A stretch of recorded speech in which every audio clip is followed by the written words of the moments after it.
Hey, what's up, guys? This is Monica Marie. You tuned in to a spoken word poetry boot camp. Listen, you don't want to miss any episode of this series, so go ahead and subscribe. Get your friends involved. We're going to be talking about some tips that will help you grow and excel in this thing called spoken word. Hey, you guys, this is episode number 2, and today we are going to be talking about naming that baby after it's born. That's right, name that baby after it's born. You may be asking yourself, what in the world is she talking about? I'm talking about naming your piece of poetry after it's already been written. A lot of times we try to title something and then write and make sure and try the entire time while we're writing to make sure that it lines up with the title. What if your inspiration goes in a different direction and your name and the poem don't match up? Do you trash the poem or do you trash the name? Why not? Let's not trash anything. Let's write first. I desire you to sit down and allow the creative ability that's on the inside of you to be poured out on paper, and then allow the poem to name itself. Name that baby after it's born, baby. Don't get caught up in the name and try to stay on track. Just flow.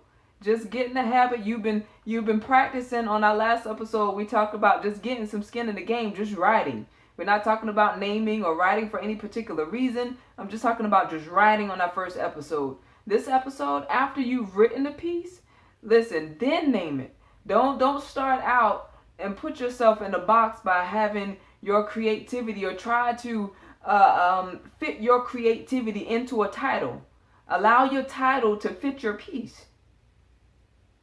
You understand what I'm saying? And you want to name it, and you want to name it something that's unique. And you don't desire preconceived notions about what the poem is supposed to be about to hamper your creativity. I hope you guys are feeling me. Name the piece after it's born. Name it after it's written. And part A or part B of this particular tip or this episode is, listen, be creative when you're naming your pieces. If your piece is about your love story, the title of your poem should not be My Love Story. That is boring. Boring.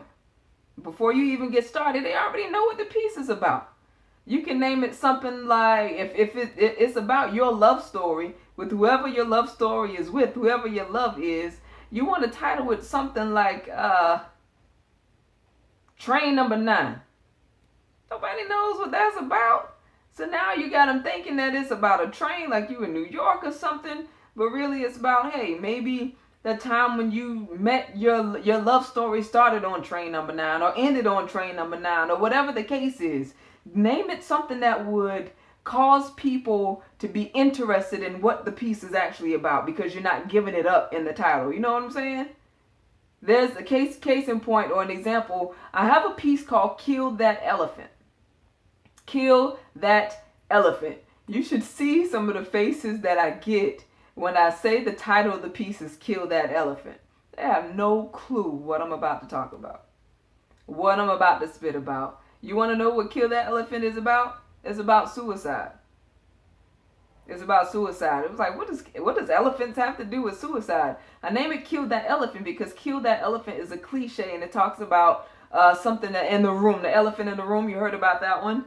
That nobody talks about because nobody desires to talk about it, but it's there. Everybody knows that it's there. So this piece actually talks about suicide because it's a topic that a lot of people, especially in the Christian community, don't desire to talk about. So I decided to bring the elephant to the front and kill that sucker.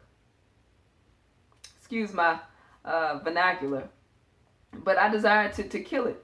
And I used a unique topic or a unique name for the piece to grab people's attention, to grab their attention, and to have them build up an anticipation for what this piece is actually about.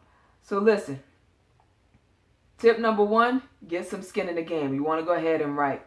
Tip number 2, name that baby after it's born. Name your piece of poetry after it's been written. Allow the piece to name itself. Don't put yourself in the box by naming it before you write it and hamper your creative ability.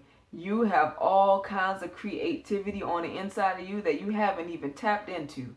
Don't allow a simple thing as a name of a piece limit your potential. Until next time, this is Monica Marie. Listen, no homework during this session. I just desire you to write. Okay? Get in the habit of writing. And if you come up with a piece, drop the name inside of the comment box. I like to see what kind of names you guys come up with. And tell me the name, and then right up under it, go ahead and tell me what the piece is about. I like to see this. This is going to be interesting, okay? Check out the comments. See you guys on episode number 3, right down there, coming up below, okay? Be good, be blessed, peace.